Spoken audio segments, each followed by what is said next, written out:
Hi, how you doing? This is Ryan, and welcome back to the Gamertron Show. So E3 2021 has come and gone, with a lot of really exciting new announcements and reveals, while gaming YouTubers and gamers in general online, being the predictable hacks that they are, declared this to be the worst E3 ever! Just like the last one, and the one before that, and the one before that. YouTubers and gamers' obsession and hatred for E3 baffles me to this day. Why do y'all keep watching it? Why don't you just watch the trailers when the event is over? I don't get it. Anyways, one of the biggest surprises for me this E3 was the announcement and reveal of Rainbow Six Extraction, previously titled Rainbow Six Quarantine when it was first announced a couple years ago. However, I can understand why they changed the name of the game, given the state of the world and whatnot. So developer and publisher Ubisoft showcased a cinematic CGI story trailer for the game alongside a couple gameplay deep dives. For those of you who don't know, Rainbow Six Extraction is a spin-off game from Rainbow Six Siege and is based off Siege's PvE co-op zombie mode Outbreak,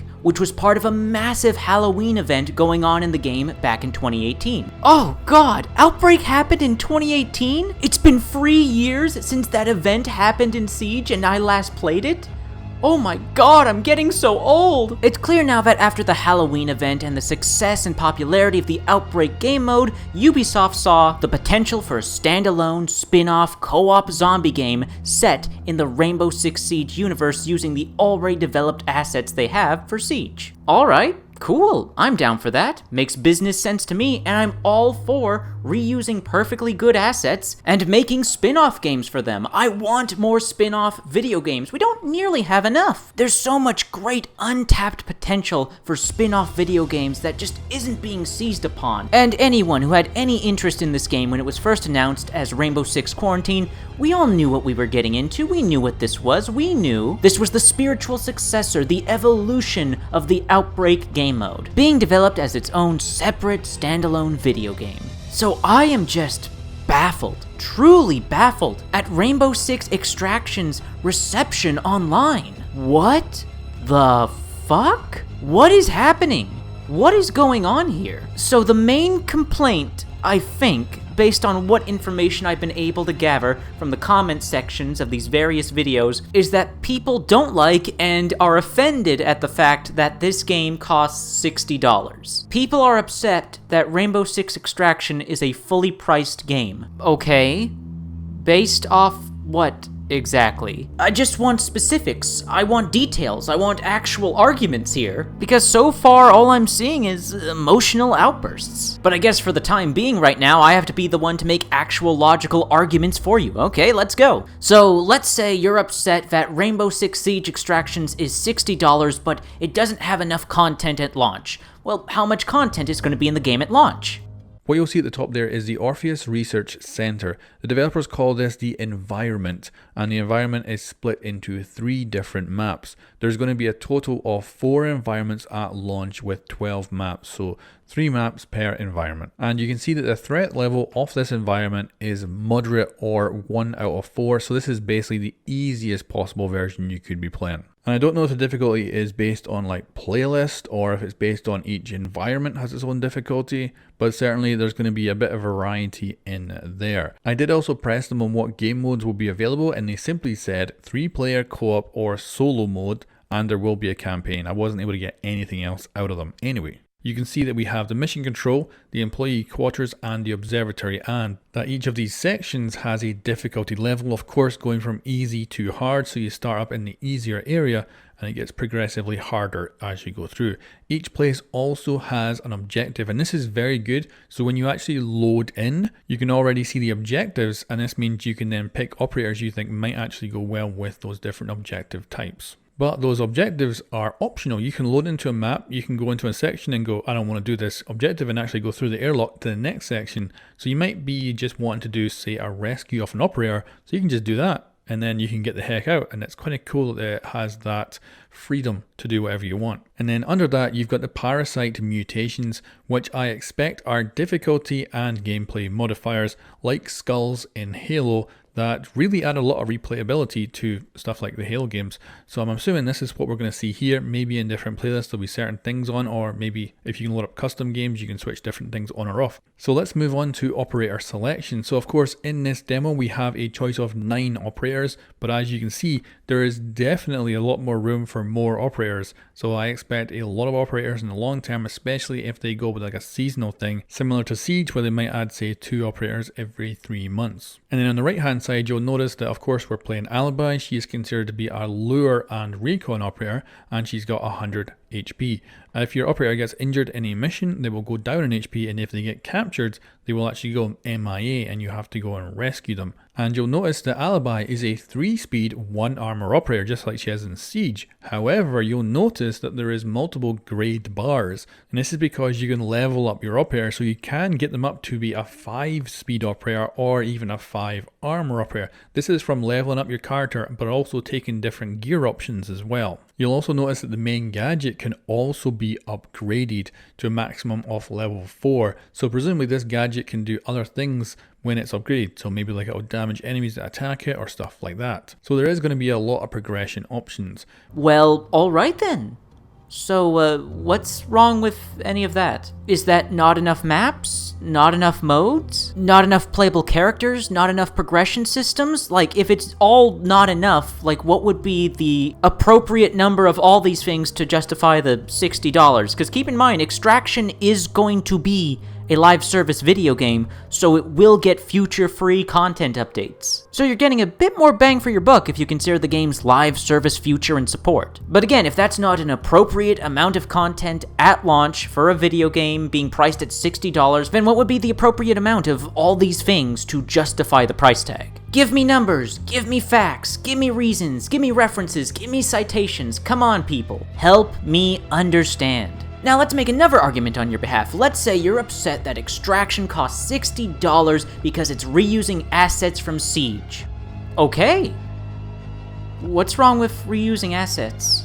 Video game developers have been reusing assets for video games for years. Some of the most popular video games of all time reuse assets from previous games in their franchises. Halo 3 ODST. Reused assets, $60. Destiny 2, reused assets, $60. Just about all of the Call of Duty games past Modern Warfare 2, and before Modern Warfare 2019, shit ton of reused assets, especially animations. Battlefield 4, ton of reused assets from Battlefield 3. The Mass Effect trilogy, reused assets. Left 4 Dead 2, for God's sakes, Left 4 Dead 2. Please don't tell me I need to point out that that game is filled to the brim with reused assets from Left 4 Dead 1. So with all that being said, please tell me, why is it a problem that Rainbow Six Extraction is reusing assets from Rainbow Six Siege, when all of these other video games that you love reused assets from previous games in their franchises? Come on, please, I'm begging you, give me some actual, reasonable arguments to work with here.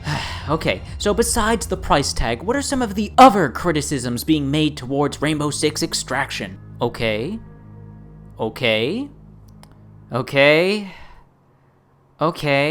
Oh my god, it's all just frivolous bullshit. If I was a video game developer and I saw all this criticism, I wouldn't know what to do with it. It's so useless to me. Like, how am I supposed to improve my game, make it better, make it something you all want, when you give me nothing to work with? This easily could have been a co-op tactical game with the mechanics of Siege, and it would have been better. You fucking idiot! You fucking idiot! How are you so stupid? That's exactly what this game is! A co-op tactical game with the mechanics of Siege! That's exactly what this game is! How are you so fucking stupid? You just described the game! Look, guys, Ubisoft is a deeply flawed company. Deeply flawed company. Absolutely worthy of criticism. Please criticize them over things that are worthy of criticism. Rainbow Six Extraction may very well be a bad video game, an objectively bad video game. But you haven't played it. I haven't played it. The majority of people on planet Earth haven't played it outside of a select few for testing and promotional purposes. You don't like how the game looks? Oh, that's perfectly fine. But just because you don't like how a game looks, that doesn't somehow automatically make it a legitimately bad video game. Your personal feelings and preferences do not have an effect on something's actual quality. Let me tell you a little secret. When I first saw the video game, Outer Wilds, I thought it looked like a bad game, but then I watched reviews on the game. I watched other people play it, and I played it for myself, and turns out it's a pretty good video game. And I came to this conclusion based on actual, tangible information and facts on the game, and not just solely on raw emotions and visuals. Again, Rainbow Six Extraction could very well launch and be a bad game. It could be broken, buggy, filled to the brim with pay-to-win microtransactions, which is the real thing I think we should all be concerned about here, given it's Ubisoft. Are the microtransactions pay-to-win or cosmetic only? That's a totally fair criticism, that's a totally fair question to be made towards Ubisoft. But all of you just saying and repeating yourselves that, oh, this game doesn't look like it's worth $60. Oh, this game looks repetitive. Oh no, alien zombies in a Tom Clancy game. Wait a minute, y'all are upset that there's alien zombies in a Rainbow Six spin-off game, but y'all have been demanding for Tom Clancy's The Division games to have a zombies mode for years now. Please, make up your minds. So, in conclusion, I do not understand the negative reaction Rainbow Six Extraction has been receiving online. Most video games that do get a negative reaction online, I understand, because there's usually legitimate reasons behind the negative reaction. A controversial, maybe politically charged story, egregious monetization, maybe the developers lied about certain features being in the game that aren't in the game at launch. You know, things to understandably get upset about. And not just, oh, I don't like how this looks. Oh, I don't like how much money this costs. So folks, I'm asking you, I'm pleading with you, I'm begging you, give me your best shot. Give me some actual, reasonable, rational arguments as to why you would declare Rainbow Six Extraction to be a bad video game even though you haven't played it yourself. Please, tell me. I'm salivating for some explanations. Lastly, if you all are curious, what do I think of Rainbow Six Extraction?